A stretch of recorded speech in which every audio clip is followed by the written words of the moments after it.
खूप आनंदाची गोष्ट आहे की काल केंद्र सरकारने जी आपली महत्वाची पिकं आहेत याच्यामध्ये अतिशय चांगली अशा प्रकारची हमी भावामध्ये वाढ केलेली आहे। निश्चितपणे याचा शेतकऱ्यांना फायदा होईल आणि जेव्हा केंद्र सरकार हमी भावात वाढ करतं तर त्याचा एक मार्केट इंटरव्हेन्शनमुळे मार्केटवरही त्याचा परिणाम होतो। त्याच्यामुळे बाहेरही मग त्या पद्धतीनं जी काही त्याच्या किमती आहेत त्या वाढत जातात आणि म्हणून फार चांगल्या प्रकारचा निर्णय आम्ही याचं स्वागत करतो। 20 वर्ष काँग्रेसमध्ये असलेले सत्यजित तांबे राहुल गांधींवरती टीका करतायत की ते कार्यकर्त्याला भेटत नाहीत म्हणून। बघा, हे सगळं जे काही कार्यकर्ते आहेत ते त्यांचा अनुभव सांगतात। आता शेवटी काँग्रेसची जी काही परिस्थिती आज झाली त्याला काही तर कारणं असतील, त्यामुळे ती काय कारणं आहेत हे हळूहळू आता त्यांचे कार्यकर्ते जे जुने कार्यकर्ते आहेत ते आता सांगू लागले।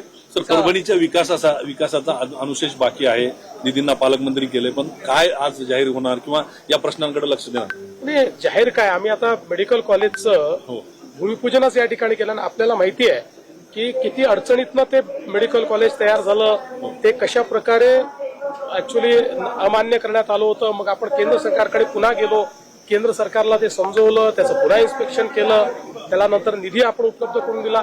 त्यामुळे मी एवढंच आश्वस्त करतो, ज्या घोषणा केलेल्या आहेत त्या सगळ्या पूर्ण होतात। आदिवासी विभागाचा निधी वाढवल्याचा विरोधक आरोप करतायत लाडकी बहीण योजनेसंदर्भात। पहिल्यांदा तर मी सांगतो की अशा प्रकारचा जो काही आरोप आहे हा पूर्णपणे खोटा आहे, अतिशय चुकीचा आहे।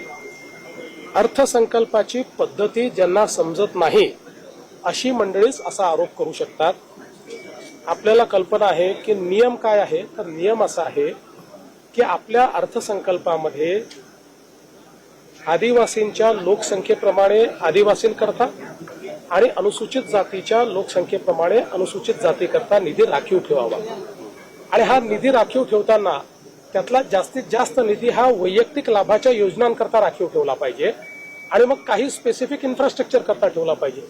आता लाडकी बहीण ही योजना वैयक्तिक लाभाची योजना आहे, त्यामुळे लाडक्या बहिणीकरता जर तुम्ही निधी दिला तर तो अर्थसंकल्पाच्या नियमाप्रमाणे त्या आदिवासी विभागातच दाखवावा लागेल आणि तो अर्थसंकल्पाच्या नियमाप्रमाणे त्या अनुसूचित जाती विभागामध्येच आपल्याला किंवा सामाजिक न्याय विभागातच दाखवावा लागेल। त्याप्रमाणे तो दाखवला, पण या संदर्भातला अजितदादांनी हाऊसमध्येच खुलासा केला की नुसता इथे पैसा दाखवला त्याच पैशात दाखवला असं नाहीये, तर जवळजवळ 2.25 पटीनं या विभागांचं बजेट वाढवलेलं आहे आणि त्या ठिकाणी तो दाखवलेला आहे। त्यामुळे ही अकाउंटिंगची पद्धत आहे, कुठलाही पैसा पळवलेला नाही, कुठलाही पैसा वळवलेला नाही। ज्यांना हे समजत नसेल त्यांनी माझ्याकडे यावं, मी त्यांना अर्थसंकल्पाची, कारण मी पुस्तक लिहिलं आहे अर्थसंकल्प कसा वाचायचा, त्यामुळे अर्थसंकल्पामध्ये अकाउंटिंगची सिस्टीम काय आहे हे मी समजावून सांगेल। नियमामध्ये अशा प्रकारची तरतूद तिथेच दाखवावी लागते, ती योग्य प्रकारे दाखवलेली आहे। त्यामुळे यात कुठली बनवाबनवी नाही, यात कुठली फसवाफसवी नाही, हे स्पष्ट मी करू इच्छितो।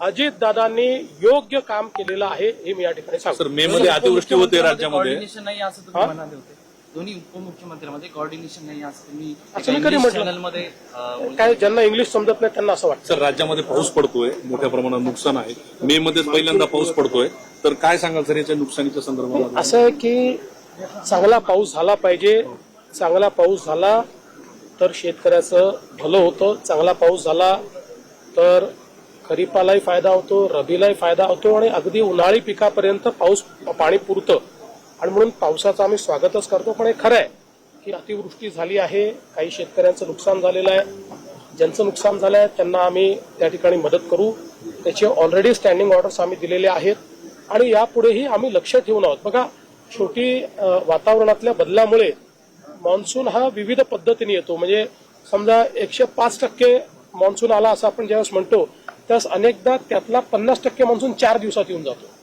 आणि मग त्यातनं शेतीचं मोठ्या प्रमाणात नुकसान होतं। म्हणून मला असं वाटतं की आता या संदर्भात आम्ही लक्ष ठेवून आहोत, पुढे भविष्यातही काही अशा प्रकारचे अवकाळी आली, काही अतिवृष्टी झाली तर आम्ही मदत करू। देवजी, अनेक सोहळे पाहिले मात्र परभणीकरांनी कृतज्ञता सोहळा ठेवला, काय सांगाल?